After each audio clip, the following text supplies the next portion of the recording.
Allora, prima di riprendere il discorso che aveva lanciato anche come provocazione interessante il presidente di Legambiente, assessore, completiamo la cosa sulle Olimpiadi che è venuto fuori, insomma è un evento importantissimo, un'opportunità. Sì, colgo l'occasione, il concetto sottolineato della sostenibilità dell'evento è fondamentale ed è stato uno dei pilastri su cui è stata costruita la candidatura Milano-Cortina, cioè, 2026. Su due parole, erano le parole legacy e sostenibilità, ovvero legacy è l'eredità, ciò che lascia questo evento sul territorio dopo che è stato compiuto. Non vogliamo più vedere quei mostri abbandonati, villaggi olimpici abbandonati o situazioni di spreco che poi sono sotto gli occhi di tutti. Quindi interventi mirati che poi possono essere utilizzati a favore del territorio e della comunità anche negli anni successivi all'evento olimpico. E sostenibilità, ovvero fare quel minimo indispensabile che serve per valorizzare ciò che c'è, per riqualificare ciò che c'è. Proprio la settimana scorsa ho ricevuto il ministro dello sport della Cina, che è venuto con una nutrita delegazione a Cortina insieme al sindaco di Cortina e rappresentanti della fondazione Cortina 2021, che è quella che sta organizzando i mondiali di sci alpino che si terranno nel 2021, e perché hanno voluto venire a vedere come ci stiamo preparando all'evento, che tipo di interventi stiamo facendo dal punto di vista degli impianti e degli interventi sul territorio e che tipo di governance stiamo dando alla gestione degli eventi mondiali 2021 e Cortina 2026, perché loro hanno Pechino 2022 e quindi abbiamo anche l'orgoglio di essere una buona pratica, un esempio che viene messo all'attenzione a livello internazionale. Penso che queste siano le parole vincenti non solo delle Olimpiadi 2026, ovvero sostenibilità ambientale, ma di tutti i prossimi eventi che dovranno essere fatti a livello internazionale, perché questo è il nuovo concetto. Non più quelle situazioni che poi dopo lasciavano macerie, lasciavano elementi di abbandono sul territorio, nelle nostre città, che poi dopo hanno generato anche un sentimento di contrarietà rispetto agli eventi olimpici. Pensiamo a tutto il dibattito che c'è stato a Roma, sulle Olimpiadi a Roma. Io capisco anche i tanti cittadini romani che hanno detto non bisogna farle perché è uno spreco di soldi, ci lascia il carrozzone. Quello che va a Roma è un disastro. È chiaro che di fronte agli esempi del passato è comprensibile, però significa perdere un'opportunità. Ecco, noi veneti abbiamo voluto dare un taglio diverso insieme agli amici lombardi, ovvero cerchiamo di cogliere questa grande opportunità e far sì che sia un'opportunità di crescita, di sviluppo, ma di sviluppo sostenibile, perché vogliamo dare un taglio diverso a questo tipo di eventi e agli interventi che andremo a fare sul territorio. Però anche a livello internazionale, parentesi, gli esempi che sta dando al mondo Roma, per com'è Roma, amministrata, gestita, e quello che produce, eccetera, rispetto a quello che è a Milano o potrebbe dare, sono esempi diversi. Cioè, sono due realtà molto diverse, non mi faccia parlare male di Roma, però ci sono molte cose perché di recupero edilizio a Roma ci sarebbe. Da quel punto di vista le dico che molti dei rifiuti di Roma che non riescono a smaltire arrivano proprio in Veneto. E dentro nei famosi capannoni. Purtroppo.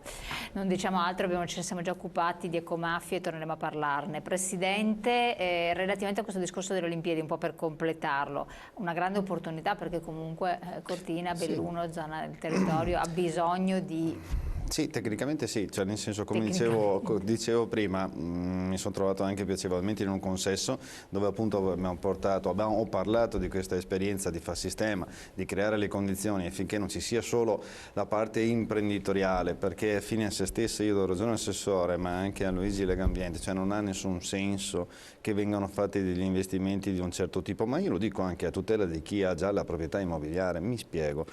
Consumare il suolo non ha senso oggi, anzi bisogna fare totalmente la parte diversa, cioè la smart city e tutto quello che si viene a chiedere è proprio da chi va a fare o comprare una casa, è la gestione dell'esterno, cioè l'abitabilità, tutto quello che è la sicurezza e tutto quello che gli va dietro, quindi è anche un valore aggiunto della serie, l'immobile acquista valore in gergo, si dice dalla casa nostra, quindi si apprezza, c'è un incremento, c'è una garanzia del risparmio, ci sono tante altre belle cose.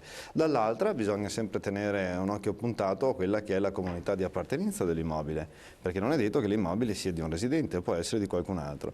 Se questo qualcun altro si rende conto che entra dentro su delle regole sociali che ci sono, che devono essere rispettate, io sono forte sostenitore della tradizione, allora si possono creare le giuste situazioni che non creano poi quelle discresie che ogni tanto si vedono in giro, oppure in giro per l'Italia, tipo in certe realtà importanti come abbiamo appena detto.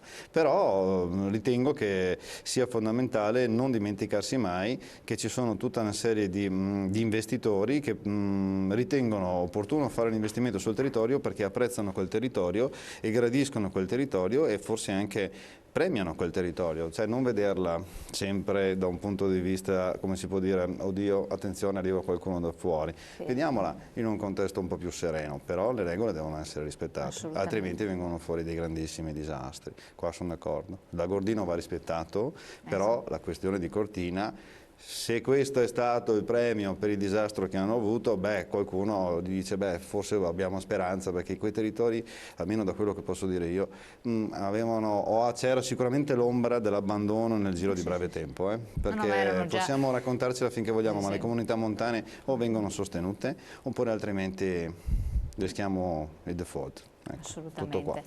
Riprendendo quanto diceva il Presidente, che avevo introdotto un po' con il discorso delle Olimpiadi, però accennava il discorso dei capannoni dismessi, aree artigianali industriali che vabbè, a seguito poi della grande crisi hanno cambiato un po' le loro connotazioni, però ci troviamo veramente delle situazioni paradossali.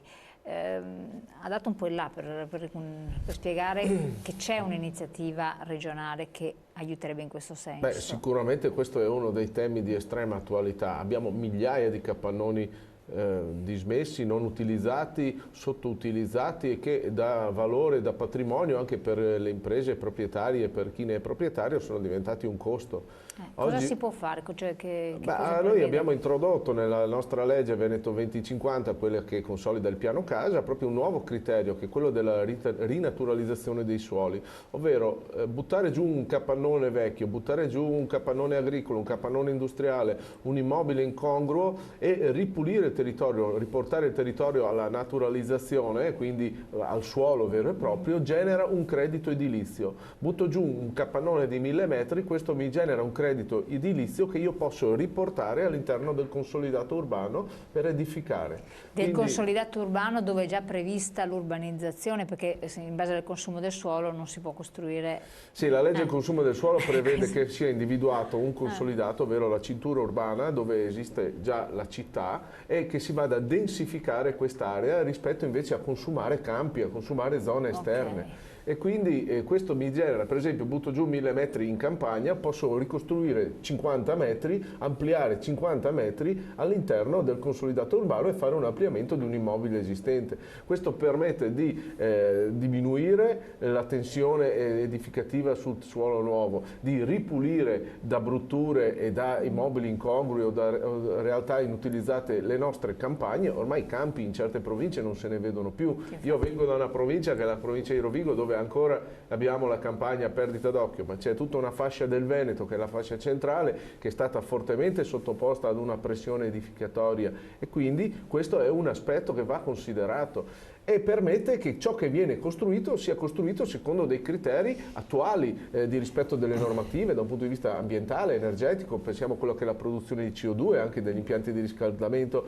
abitativo e residenziale, da un punto di vista della sicurezza, da un punto di vista della disabilità, del superamento barriere disabili. Quindi bisogna incentivare questo tipo di situazione per evitare che ci siano questi mostri. Certo, noi possiamo l'obiettivo, la vera sfida è fare partire questo meccanismo dei crediti edilizi da rigenerazione, far sì che si generi un vero e proprio mercato, che io oggi che ho un capannone abbandonato che non vale niente, che ha un costo, domani potrò venderlo a chi vuole, ha necessità di utilizzare questi crediti da rinaturalizzazione per fare degli investimenti all'interno di un consolidato urbano, quindi da costo, da elemento di degrado mi diventa un valore. Investimento. Siamo in chiusura, doveva dire qualcosa? Sì, ma mi aggancio rapidamente con grande attenzione a non densificare anche quelle aree verde che nei centri urbani abbiamo abbiamo bisogno di mantenere, anzi di ampliare, rispettando anche appunto gli obiettivi di sostenibilità che abbiamo detto essere dei pilastri, e quindi attenzione, torniamo sempre al tema della pianificazione, perché certo togliamo dai capannoni in periferia, portiamo al centro, densifichiamo, ma con quale criterio? E poi un altro suggerimento, forse potrebbe essere interessante pensare non solo alla demolizione, diciamo, no, dei capannoni, ma al riutilizzo di alcuni di questi, ad esempio utilizzando gli strumenti che ha questa regione. Penso all'ARPA, perché è un soggetto, insomma, che è in grado di individuare e capire in maniera puntuale cosa quel capannone, cosa quell'area produce, cosa c'è intorno e cosa potrebbe esserci destinato all'interno, magari in relazione con le attività produttive e con chi poi gestisce gli immobili, per capire, no, come poter ridestinare un'attività magari più salubre, qualcosa che è stato abbandonato o dimenticato, o magari appunto in disuso perché non c'è più il mercato. Parentesi, molti dei rifiuti che vengono dal sud del paese vengono anche regolarmente nei nostri impianti facendo attività di trattamento importante, insomma vengono qui invece che magari andare in Austria a fare 1000 km, 2000 o in Germania in più, quindi questo è anche un segno importante della capacità di gestire il rifiuto. Poi c'è tutto il tema dell'illegalità, appunto, che è un fronte che riguarda tutti, non riguarda solo il sud del paese, ma purtroppo anche il nord, con traffici nord-nord. E sul riuso dei capannoni abbandonati, colgo la palla al balzo, abbiamo dentro la legge sul consumo del suolo una norma che prevede il riuso, cioè tu puoi fare cambio di destinazione di uso, ad esempio di un capannone o di un luogo abbandonato, con una semplice autorizzazione del comune. Sì, esiste già. Cambio di destinazione d'uso, è importantissimo questo per valorizzare certe aree, soprattutto le zone artigianali di comuni prospicenti a zone interessanti nell'area del Trevigiano, dei Colli Euganei, eccetera, può essere molto utile. Ci sarebbe tanto da dire, il tempo è finito. Grazie Presidente, grazie Presidente Legambiente, grazie Assessore di essere stato qui con noi, a voi grazie di averci seguito, appuntamento alla prossima. Arrivederci. Arrivederci.